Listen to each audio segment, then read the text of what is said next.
Para sa astrolohiya, ang Agosto ay isang kapanapanabik na buwan. Dinodumi na ngayon ng Mercury retrograde. Alalahanin na ang video na ito ay para lamang sa mga may bukas ang isip at lubos na paniniwala sa mga ganitong practice. Kung ang video na ito ay hindi sang-ayon sa iyong mga naging karanasan at paniniwala, ay mas mabuting i-skip mo na lamang ang video na ito.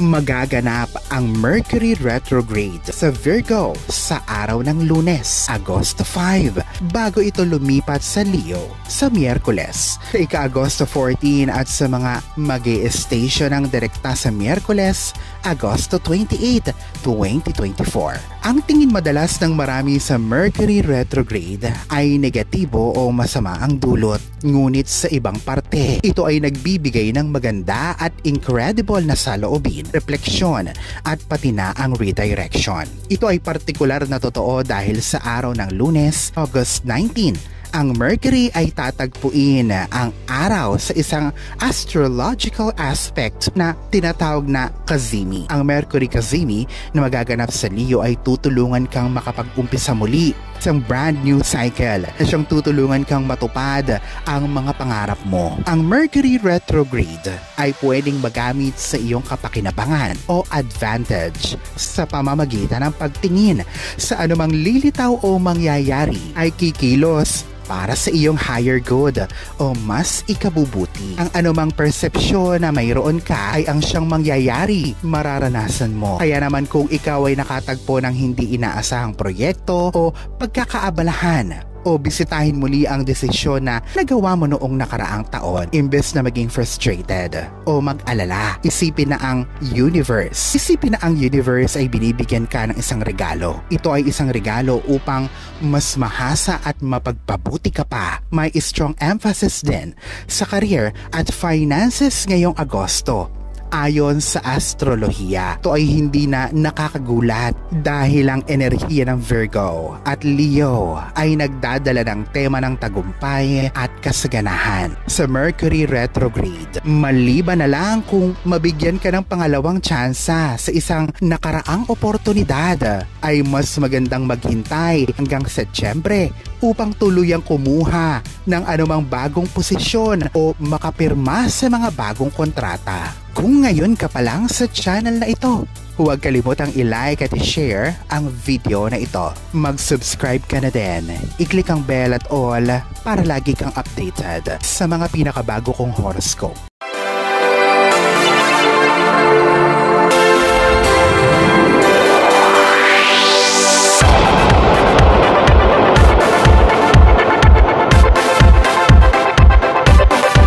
Aries, ito na ang panahon upang pangalagaan ang iyong sarili at tagumpay, Aries. Masyado kang busy sa pagpapayaman at pagpapaunlad, ngunit nakakalimutan mo naman na pangalagaan ang iyong sarili. Nakalimutan mo na ang karir mo ay hindi dapat na inuubos ang iyong enerhiya. Ang Ceres na direkta sa Capricorn ay isang tsansa na magpahinga saglit, pangalagaan ang sarili at humanap ng mas sustainable pace. Ang lahat din ng iyong pagpupunyagi ay magbubunga na at ito naman ang siyang magbibigay sa iyo ng kumpiyansa sa sarili. Tandaan na magkaroon pa din ng panahon para sa sarili. Gaano ka man kaabala ngayon, ang iyong pinakaswerteng araw sa Agosto ay sa August 26, araw ng Lunes. Pangalagaan ang iyong tagumpay. Taurus, yakapin ang lahat ng recognition o pagkilala sa iyo na siyang karapat-dapat ka at paparating na sa iyo, Taurus. Ang full moon sa August 20, araw ng Martes, ay ang siyang magbibigay ng kapositibuhan sa iyong professional sector. Siguraduhin na ikaw ay komportable sa pagtanggap ng mga papuri at malinaw sa iyong mga future intentions sa iyong karera. Mentras ikaw ay may kumpiyansa sa sarili at handang mag-take ng risk, ay mas maraming pagkilala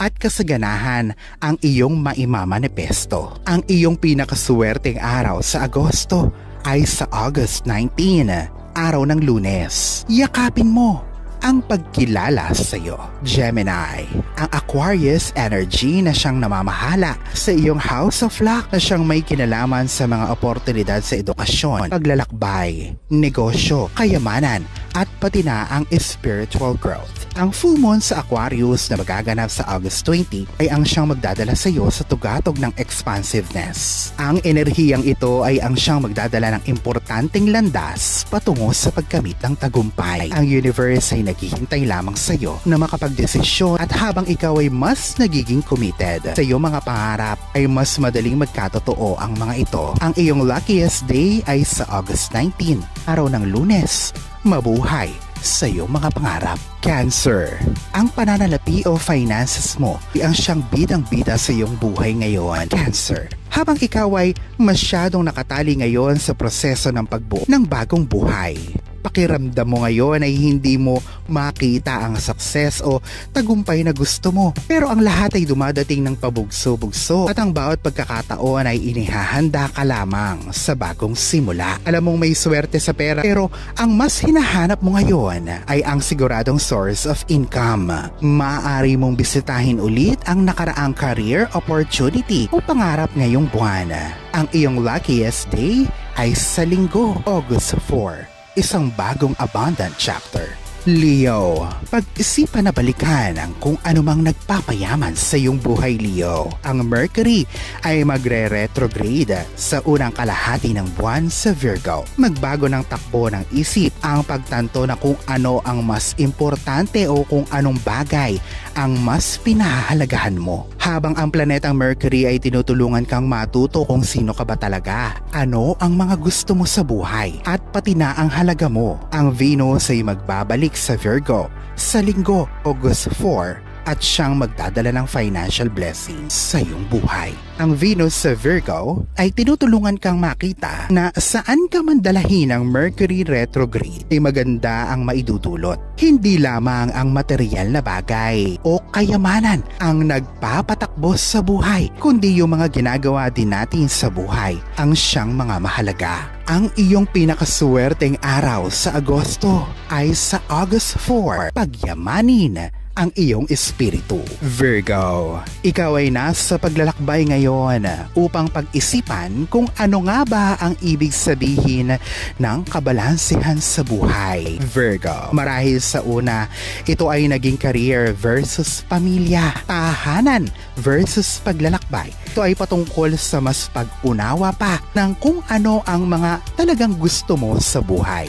Ang asteroid Junyo ibabalik sa Libra sa Biyernes, Agosto 9, na siyang nagdadala sa mas malaking financial abundance at mas malalim na personal na relasyon. Mag-uumpisang makaramdam ka na ikaw ay settled na sa iyong buhay at puno ng pag-asa habang nag-uumpisa mo nang makita na kung ano man ang gusto mong malikha ay posible ngayon. Ang iyong pinakaswerteng araw ngayong Agosto ay sa August 9. Ito ang mga heartful feeling na mga kaganapan. Libra, marami ka nang natatanggap na senyales mula sa universe. Ngunit ikaw ba ay nakikita o nadidinig mo ba ang mga ito? Ikaw ay hinihimok na akapin ang mga bagong pananaw, palawakin ang iyong buhay at mag-focus sa kung ano ang gusto mong mamanifesto. May mga pag-aalala o takot ka kung magtatagumpay ka ba at kung papaano ang pagyakap sa iyong mga pangarap ay siyang makakaapekto sa mga kasalukuyang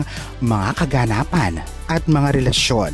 Gumawa lamang ng mga desisyon na sa tingin mo ay nakakabuti sa iyo. Ikaw ay mag-focus sa pinansyal na parte o aspeto ng bagong yugto na ito. Ang iyong luckiest day sa buwan ng Agosto ay sa August 12, 2024. Magbago ka ng direksyon ngayon.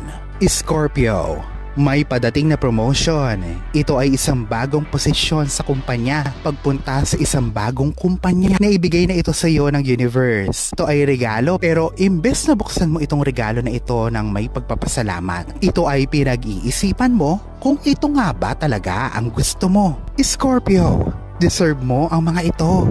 Ikaw ay karapat-dapat dito. Deserve mo ang kayamanan at mga oportunidad. Ikaw ay dapat na lubos na magalak sa kung anumang dadating pa sa buhay mo. Ikaw ay dapat na lubos na magalak sa kung anumang dadating pa sa buhay mo ngayon.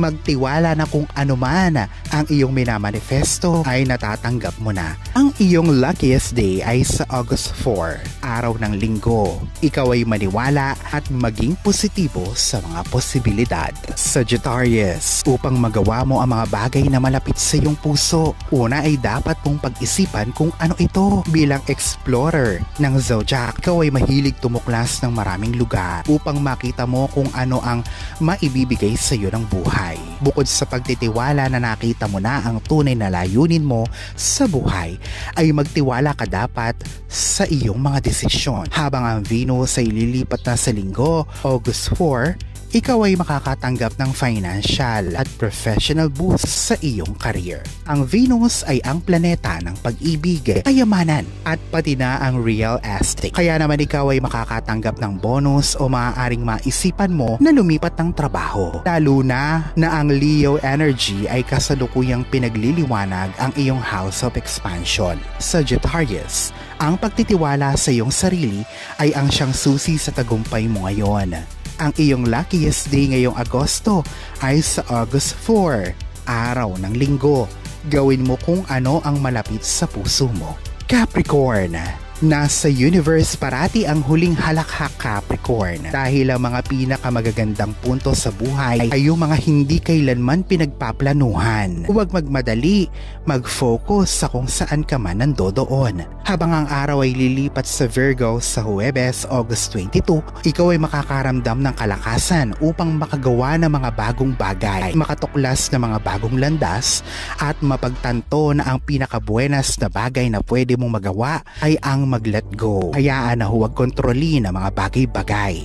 Itrato ang iyong buhay bilang isang eksperimento. Walang gantimpala sa buhay na ang kaparaanan ay kagustuhan ng iba. At kung malalaman mo ang gantimpala na maaaring matamo mo ay walang hanggan o limitasyon. Aquarius, ma-inlove muli sa buhay, Aquarius. Ang mga pagsubok ay hindi nangangahulugan na di ka karapat-dapat na makaranas ng kagandahan ng buhay na siyang pinapangarap mo. Habang hindi pa tapos sa mga issue mo sa buhay, ay maaari ka mag-focus muli sa kung ano man ang gusto mo para sa iyong buhay. Huwag mong hayaang diktahan ka ng iba sa kung ano man ang gusto mo sa buhay. Ang Venus ay magbabalik sa Libra sa Huwebes, August 29, na siyang naghahatid ng pag-ibig at kasaganahan sa iyong sarili at buhay. Ang iyong pinakaswerteng araw ay sa Huwebes, August 29. Ma-inlove ka muli sa buhay. Pisces, upang magmanifesto ang iyong mga divine dreams, Pisces, hindi mo dapat isuko ang iyong pag-asa na ang lahat ng ito ay magiging isang realidad. Ang mag-commit muli sa iyong mga pangarap at maging observant sa anumang potensyal na pagbabago sa mga oportunidad.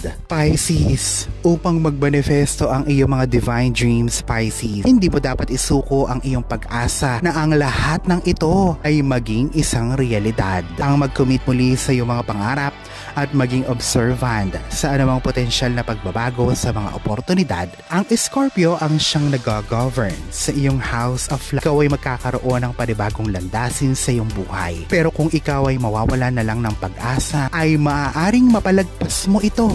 Magtiwala sa nagawa mo at sa gabay ng iyong intuisyon. Ang manifestasyon ng mga gantimpala na siyang pinagsisikapan mong makuha ay papadating na. Kailangan mo lamang na ipangako sa iyong sarili na huwag isuko ang iyong pag-asa o ang iyong commitment sa pagkamit ng tagumpay sa buhay. Alalahanin na sa poong may kapal pa din, nagmumula ang lahat ng pagpapala, ang kasipagan at ang kabutihan sa ating kapwa, kasabay ng buo mong pananalig sa may kapal, ang siya pa rin na dapat ay manaig. Ang mga ito ay mga gabay lamang. This is Erfidel Rosario. Thank you for watching.